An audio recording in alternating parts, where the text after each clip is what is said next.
I thought I'd take you on a late summer tour of the garden. We're approaching August and it's so hot and our peas are gone, the beans are gone, and the squash are gone.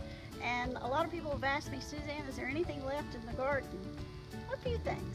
Let me show you. Some of our hardy herbs will last us on into fall. And this is basil. I love basil. I love different kinds of basil. I have 3 different varieties in this box. I've got cinnamon basil, which has a light cinnamon flavor. I have our, what you usually see, common sweet basil, great for pesto. And then this is one of my favorites.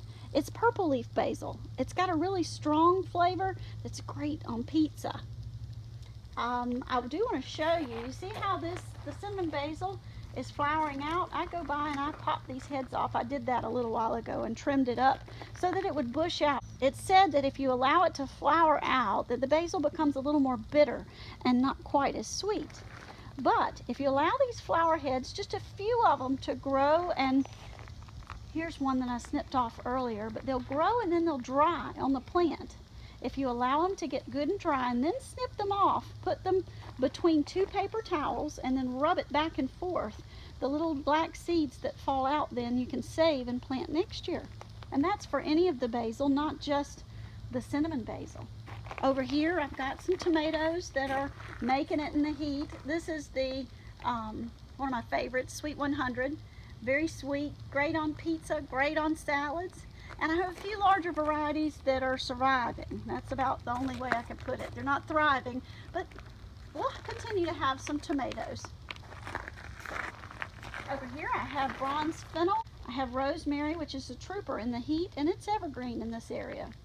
This is garlic chives. These little guys, you just snip off a few and snip them on top of a baked potato, and that's delicious.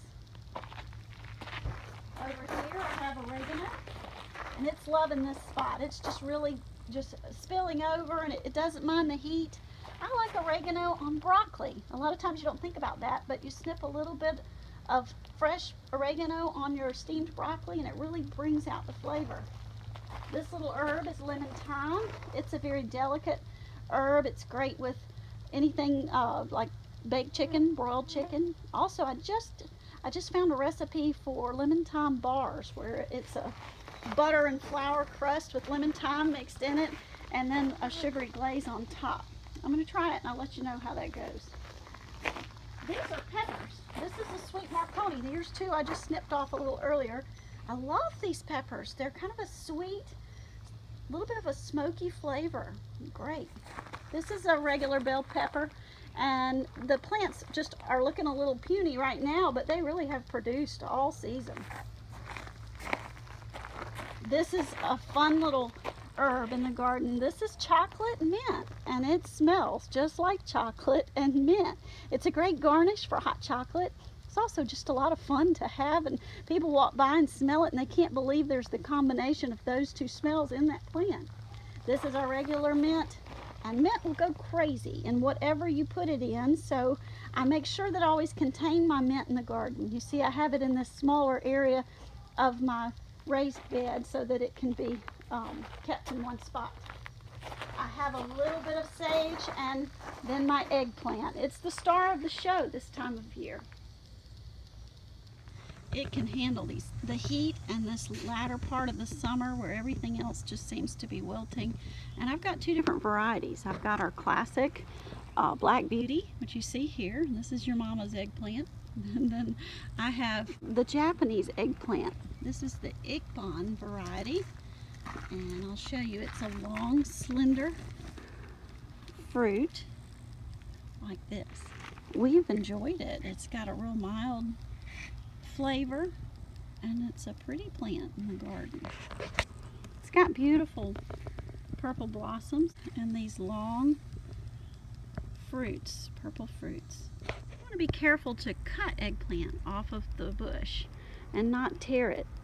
I just use my clippers and usually catch it about right there, and that way we don't tear up the bush. This part dries up And this is about the time when you would want to cut it. It's still nice and tender and shiny. It starts to dull when it's overripe, and I can show you an example of one of those.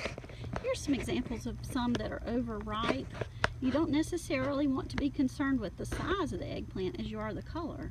You can see that this is a very small eggplant, but certainly brown and overripe and would not be tender at all. But compare that to one that is nice and ripe in the dark glossy color.